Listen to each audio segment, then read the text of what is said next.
एका प्रेमाची गोष्ट. प्रेम म्हणजे प्रेम असतं, तुमचं आणि आमचं अगदी सेम असतं असं पाडगावकरांनी म्हटलं जरी असलं तरी प्रत्येकाचं प्रेम काही सारखं नसतं. प्रत्येकाची प्रेमाची गोष्ट ही थोडीशी का होईना वेगळी असते. आपल्या स्वतःतच खूप खास असते आणि प्रत्येकाला आपलं पहिलं प्रेम आयुष्यभर मिळतं असंही नाही. अशीच एक गोष्ट, एका प्रेमाची गोष्ट.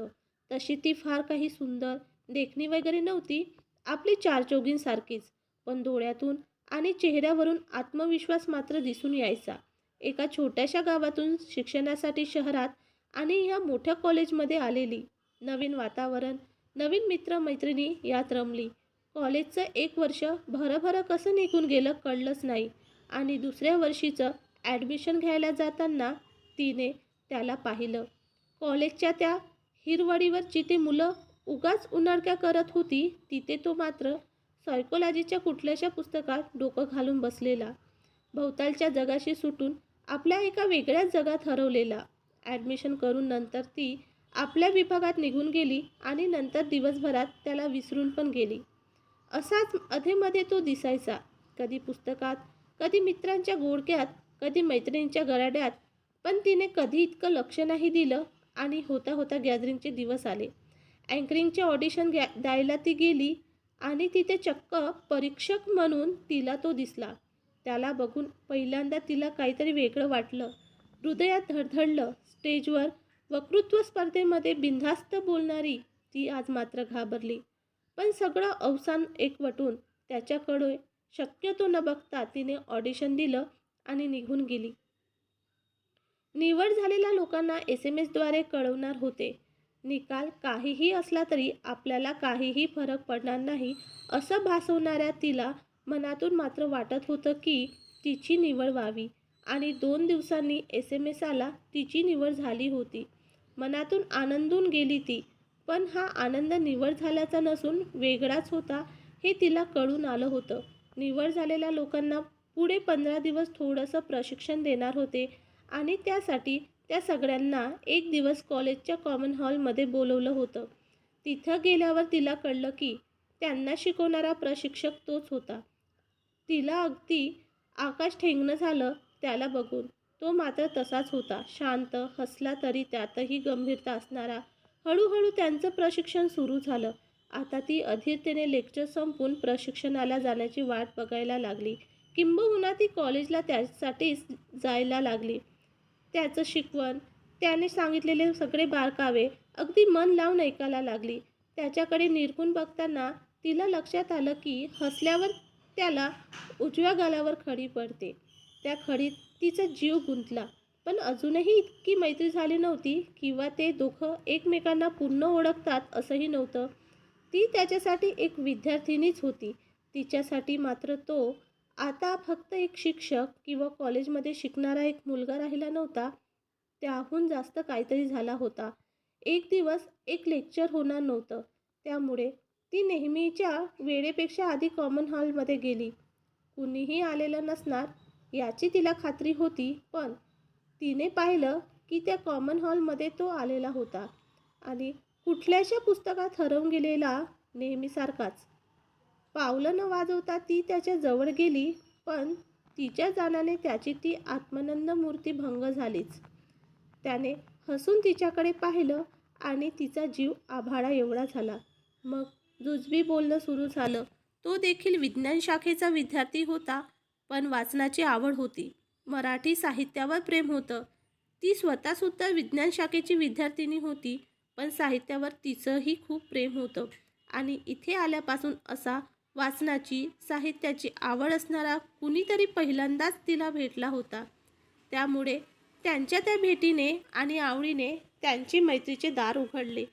कालांतराने एकमेकांचे मोबाईल नंबर दिले आणि घेतले गेले. पुस्तकं, लेखनांवरून सुरू झालेली ही मैत्री पुढे एकमेकांच्या वैयक्तिक आयुष्यातही आली. सुखदुःख वाटले जाऊ लागले. त्यांचं आयुष्य ऐकताना कित्येकदा तिने डोळ्यातलं पाणी डोळ्यातच आटवलं होतं आणि या सगळ्यामधून तिचं त्याच्यावरचं प्रेम वाढतच चाललं होतं. पण ती त्याला ही गोष्ट कधी सांगूच शकली नाही, कारण त्याच्या आयुष्यातलं प्रेम त्यानं केलं होतं, जे दैवाने त्याच्यापासून हिरावून घेतलं आणि तो त्या प्रेमाशी एकनिष्ठ होता. हे सगळं ऐकून आपलं प्रेम तिने आतल्या आत दडवलं. त्याला पुसटशी सुद्धा जाणीव होऊ नये म्हणून हसण्याचा आव आणत अश्रू लपवून त्याला भेटत राहिली. कॉलेजची 3 वर्ष बघता बघता संपली. त्यांची मैत्री नाही, पण बोलणं कमी झालं. आपापल्या आयुष्यात दोघेही गुंतले. क्वचित कधीतरी 6-8 महिन्यांनी बोलणं व्हायचं, पण ते बोलणंसुद्धा तिला खूप काही देऊन जायचं. आणि अचानक 2 वर्षांनी तो तिला तिच्या शहरात भेटला. ध्यानीमनी नसताना तो भेटला याचा आनंद ती लपवू शकली नाही आणि त्यानेही तो आनंद टिपला. मी परत इथे आलो तर नक्की तुला भेटेल, असं सांगून तो गेला. ते 2-3 तास आणि पुढचे 2-3 दिवस ती एका अनामिक गुलाबी विश्वात होती. त्याचं असं अचानक भेटणं, बोलणं, दिसणं, काही म्हणजे काही तिच्या डोळ्यासमोरूनच जात नव्हतं. या 2 वर्षात तो खूप बदलला होता. जास्तच छान दिसायला लागला होता.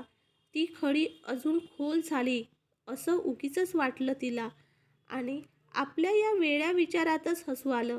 मग भेटी वाढत राहिल्या. तो जेव्हा तिच्या शहरात यायचा, वेळात वेळ काढून तिला भेटायचा. कॉफीवरून सुरू झालेल्या भेटी डिनरपर्यंत कशा गेल्या त्यांचं त्यांनाही कळलं नाही. या सगळ्यात तिला जाणवत होतं की तो बदलला आहे. आता तिची जास्त काळजी घ्यायला लागला होता. वेळात वेळ काढून तिच्यासोबत वेळ घालवत होता. तिला वेळ द्यायला, भेटायला, काम असतील तर ती बाजूला करत होता. तरीही आपल्या मनातली गोष्ट त्याला सांगावी की नाही या संभ्रात ती आजही होती.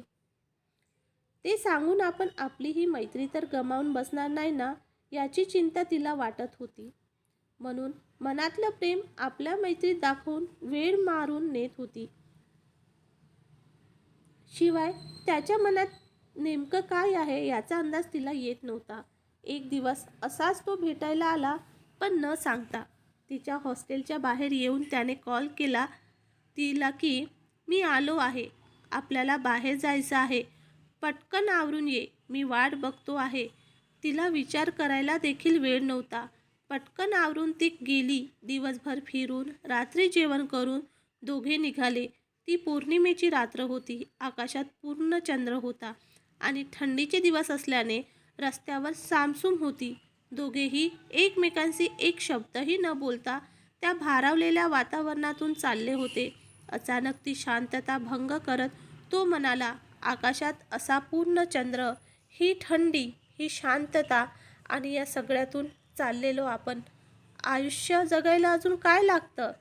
तिने हे ऐकलं आणि चमकून त्याच्याकडे पाहिलं. तो मात्र त्याच्याच तंद्रीत होता. या सगळ्यांचा अर्थ लागेपर्यंत तिचं हॉस्टेल आलं. निरोपाची वेळ आली आणि न राहावून तिने त्याला घट्ट मिठी मारली. डोळ्यातून वाहणारं पाणी आज तिने थांबवलं नाही. त्याच्या शर्टवर तिच्या अश्रूचे डाग पडू दिले. तिच्या अचानक मिठी मारल्याने तो भांबावला होता, पण काही क्षणात लगेचच सावरला आणि त्याने तिला मिठीत सामावून घेतलं. काही क्षणांचा खेळ, पण त्या क्षणात ती इतके वर्ष त्याच्यासोबत असून, त्याचा जवळ असून ती बोलू शकली नव्हती. ते सगळं होतं. त्याच्या मिठीत काही निमिष गेले असतील, पण तिला ते जन्मांसारखे वाटले. शेवटी मिठी सेल करत तोच तिला म्हणाला, खूप उशीर झाला आहे, तुला आता गेलं पाहिजे. आणि तिच्या कपाळावर आपले ओठ टेकवत तिच्याकडे पाठ करून तो त्याची वाट चालू लागला.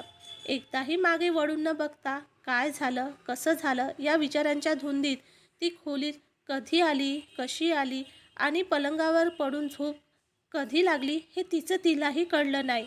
सकाळी उठली तेव्हा रात्रीचं सारं काही आठवून तिच्या अंगावर काटा आला आणि चेहऱ्यावर लाजेची लाली उडली. ती स्वतःच गालात खुदकन हसली आणि आवरायला लागली. सगळं आवरून तिने त्याला फोन करायला मोबाईल हातात घेतला तर त्याचा मेसेज आलेला. धडधडत्या छातीने तिने मेसेज उघडला आणि वाचायला लागली. वाचताना डोळ्यात कधी पाणी आलं आणि ते गालावरून शांतपणे कधी ओघळायला लागलं याचं भान तिला राहिलं नाही. त्याने लिहिलं होतं, डिअर, काल रात्रीच्या प्रसंगाने आपल्यातील मैत्रीचं नातं कळून पडलं. तुझ्या भावना, तुझं प्रेम मला तू न बोलताही कळलं.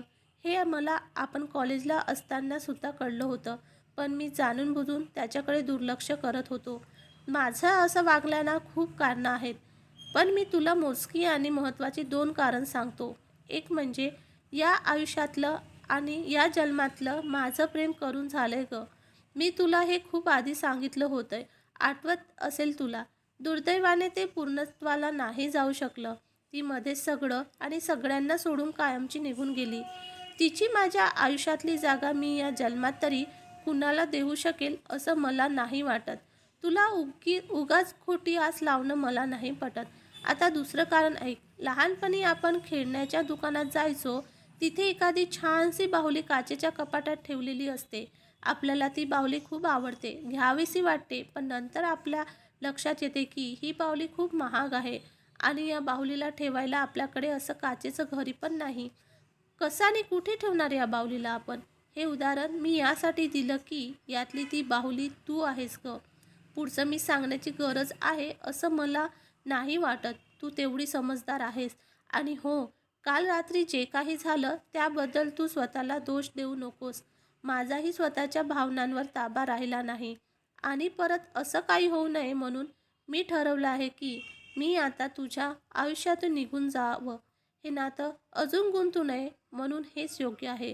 तू तुझी सगळी स्वप्न पूर्ण कर, खूप मोठी हो. माझ्यासाठी ते जास्त महत्त्वाचं आहे. कदाचित आपण दोघं एकमेकांसाठी बनलेलो नाही आणि प्रेम केलं म्हणजे ते मिळायलाच हवं असंही नाही ना गं. काही प्रेमकथा अपूर्ण राहण्यात पण एक गंमत असते. तुझं माझ्यावर खूप प्रेम आहे आणि ते कायम राहिलं याची मला जाणीवही आहे आणि खात्रीसुद्धा. पण हे प्रेम तू तुझी शक्ती बनव, प्रेरणा बनव, तुझं ध्येय साध्य कर, स्वप्न पूर्ण कर. मग मी समजेल की तू खरंच प्रेम करतेस माझ्यावर. माझं एवढं ऐकशील ना गं? आणि हो, अजून एक, यापुढे मला कॉन्टॅक्ट करण्याचा प्रयत्न करू नकोस कधीही. माझी कोणतीही आठवण तुझ्याजवळ ठेवू नकोस. मला तुझ्या मनात ठेव फक्त, आठवण म्हणून. करशील ना एवढं माझ्यासाठी? सगळे मेसेज वाचून तिने ते डिलीट केले, नंबर डिलीट केला आणि मन मोकळं रडून घेतलं. खूप खूप रडून घेतलं. यावर परत कधीही न रडण्यासाठी. आज ती एक प्रेमळ पत्नी आहे, एक आई आहे, एक प्रतिष्ठित लेखिका आणि एक प्राध्यापक आहे. त्याने सांगितल्याप्रमाणे तिनं सगळं ऐकलं. स्वतःची सगळी स्वप्न पूर्ण केली. आज तिला नाही माहीत तो कसा आहे, कुठे आहे, त्याने लग्न केलं की नाही, नवीन काही वाचलं की नाही, काहीही माहीत नाही. आज ती माहिती काढतही नाही, हेही ऐकलं त्याचं. अधूनमधून काही मित्रमैत्रिणीकडून येतं कानावर त्याच्याबद्दल, पण ती पूर्ण दुर्लक्ष करते. स्वतःच्या वयात आलेल्या लेकीला पहिलं प्रेम म्हणजे काय हे सांगताना तिला हे सगळं आठवून गेलं आणि सवयीप्रमाणे तिने पाणी डोळ्यातच आठवलं. शेवटी मात्र लेकीला हे सांगायला विसरली नाही की, चिमू, अगं, काही प्रेमकथा अपूर्ण राहण्यात पण एक गंमत असते.